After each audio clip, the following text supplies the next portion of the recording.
자, 필수 유형 3번 지불 방법의 수와 지불 금액의 수 유형 알아보도록 하겠습니다.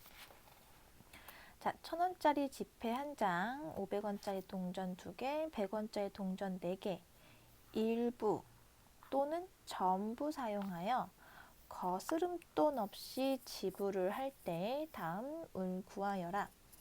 일부를 사용한다는 거는 뭐 예를 들어 100원짜리 동전을 4개를 쓸 수도 있지만 3개 또는 2개, 1개, 0개 이런 식으로 쓰겠다라는 거고요. 거스름돈 없이 지불을 한다는 거니까 요 주어진 것들을 사용을 해서 뭐 추가 금액 없이 그냥 지불하라는 뜻이 되는 거고요.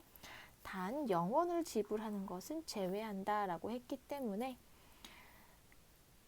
다 안 내는 경우의 수 1개는 빼줘야겠구나 라고 생각을 하셔야겠습니다. 우선 그러면 첫 번째 지불할 수 있는 방법의 수를 구하는 거는요 어렵지 않아요. 이건 바로 그냥 풀이 과정 보도록 할게요. 자, 1,000원짜리 지폐 1장이 있습니다. 그걸로 지불할 수 있는 방법은 2가지예요. 안 내거나 1장 내거나. 1장이 있으니까 이 1장으로 내가 낼 수 있는 방법의 경우는 안 내거나 1장 내거나 이렇게 2가지가 있는 거죠. 자, 그러면 똑같은 원리로 500원짜리 동전 2개로 지불할 수 있는 방법은요. 안 내거나 1개 내거나 2개 내거나 해서 3가지.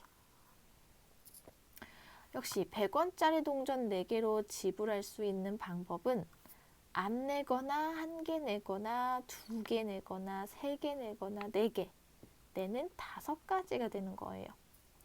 자, 그럼 이제 생각을 해보자. 우리가 1,000원짜리를 내고 그 다음에 또 500원짜리를 내고 또 그 다음에 100원짜리를 내서 전체 한 번의 케이스를 완성하는 거잖아요. 즉 내가 어떤 돈을 한번 지불을 할 때 돈을 지불을 할 때 1,000원을 내고 1,000원, 500원, 100원짜리를 동시에 내는 거지. 1,000원 내는 경우와 100원 내는 경우와 500원 내는 경우가 각각 발생하는 건 아니잖아요. 뭔지 이해되시겠어요?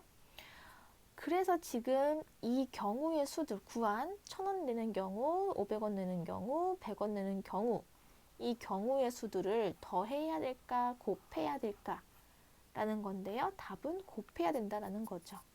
왜? 한 번 내가 지불할 때 1,000원, 500원, 100원을 동시에 함께 연달아서 잇따라서 내는 것이기 때문에 곱셈을 해야 한다는 거고요. 마지막에 빵원을 지불하는 경우의 수는 아까 제외한다라고 했기 때문에 빵원을 내는 경우의 수는 빼서 총 29가지의 방법이 있는 겁니다. 요거는 아마 어렵지 않게 이해가 되실 거예요. 자, 2번. 지불할 수 있는 이제 금액의 수를 물어보는 거를 학생들이 어려워 하시는데 이것도 쉽게 접근을 해 볼게요. 그러니까 금액이니까 어떻게 생각을 하셔야 하느냐? 그러니까 내가 1,000원짜리 1장을 내는 케이스하고 그 다음에 500원짜리를 2개 내는 케이스하고 뭐 말인지 이해되시겠어요? 결국에 내는 방법은 서로 다른 방법이지만 결과적으로 내는 금액은 똑같다라는 거죠. 그렇죠? 그러니까 1번에서는 지불할 수 있는 방법의 수를 구할 땐 1,000원짜리 1장 내는 경우와 500원짜리 2장 내는 경우는 서로 다른 경우의 수로 이렇게 카운트를 한 거지만 두 번째, 지불할 수 있는 금액의 수를 구할 때에는 이 2가지 경우는 똑같은 한 가지의 경우라는 거죠. 이해되시겠어요? 이렇게 중복이 되는 경우들이 있기 때문에 얘네들을 어떻게 처리를 하느냐. 그래서 아이디어가 뭐냐면은 큰 단위의 동전, 아니 큰 단위의 금액, 큰 단위의 금액을 작은 단위의 금액으로 바꿔 생각하는 거예요. 작은 단위의 금액으로 바꿔서 생각을 한다. 무슨 얘기냐? 지금 같이 1,000원짜리 한 장이 있고 500원짜리 두 장이 있고 100원짜리 네 장이 있는 경우에는 500원짜리 두 장과 1,000원짜리 한 장은 같은 케이스가 될 수 있기 때문에 그런 경우에는 이 큰 단위의 금액인 1,000원을 작은 단위의 금액인 500원 두 개로 바꿔서 결과적으로 500원짜리 4개가 있다라고 생각을 하고 카운트를 하는 거예요. 무슨 말인지 아시겠어요? 자, 이거를 여기 풀이에서는 어떻게 설명을 하고 있냐면, 자, 1,000원짜리 지폐 한 장을 500원짜리 동전 두 개로 바꾸어 생각을 하면 지불할 수 있는 금액의 수는 500원짜리 동전 4개와 100원짜리 동전 4개로 지불할 수 있는 방법의 수와 같다.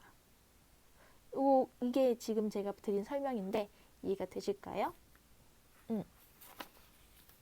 이렇게 같은 경우니까 이제 큰 단위의 금액을 작은 단위의 금액으로 바꿔서 500원짜리 4개와 100원짜리 4개로 이제 조합을 해가지고 돈을 만들면 그게 지불할 수 있는 금액의 수가 되더라라는 거죠.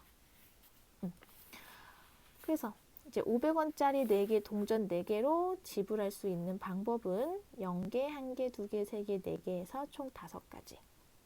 그 다음에 100원짜리 동전 4개로 지불할 수 있는 방법도 0개부터 4개까지 5가지가 되는 거고요. 역시 아까 0원을 지불하는 거는 제외한다고 했기 때문에 한 가지 경우는 빼셔서 총 24가지가 답이 된다. 그래서 금액의 수를 구할 때에는 어떻게 판단을 하시면 되겠느냐. 자, 작은 단위의 금액을 모아서 금액이 같은 큰 단위의 금액을 만들 수가 있다면, 그렇다면 큰 단위의 금액을 작은 단위의 금액으로 바꿔서 생각을 한다. 자, 그러면 지금 이 100원짜리 4개로는 500원을 만들 수가 없죠. 4개니까 500원은 안 되는 거예요. 그래서 이 500원짜리를 100원 단위로 바꿔서 생각을 하지는 않는 겁니다. 그런데 만약에 문제에서 100원짜리가 5개였다고 한다면 이 500원짜리도 결국 또 100원짜리 단위로 바꿔서 계산을 해주셔야 되는 거예요. 왜 100원짜리 5개나 500원짜리 하나나 같은 거니까. 그러면 이 큰 단위의 금액을 작은 단위로 바꿔가지고 계산을 해주셔야 된다는 거죠. 이해되시겠습니까? 지금은 이제 4개였으니까 500원을 100원으로 바꿔서 푸는 건 아니다. 그럼 언제 바꾼다? 정리할게요. 지불할 수 있는 금액의 수를 구할 땐 작은 단위의 금액을 모아서 주어져 있는 작은 단위의 금액으로 큰 단위의 금액을 금액과 같아지게 된다면 큰 단위의 금액을 작은 단위의 금액으로 바꿔서 푼다. 지불할 수 있는 방법의 수는 단순하게 가지고 있는 돈의 개수에다가 플러스 1씩 하셔가지고 곱해주시면 되겠다. 어렵지 않으시죠?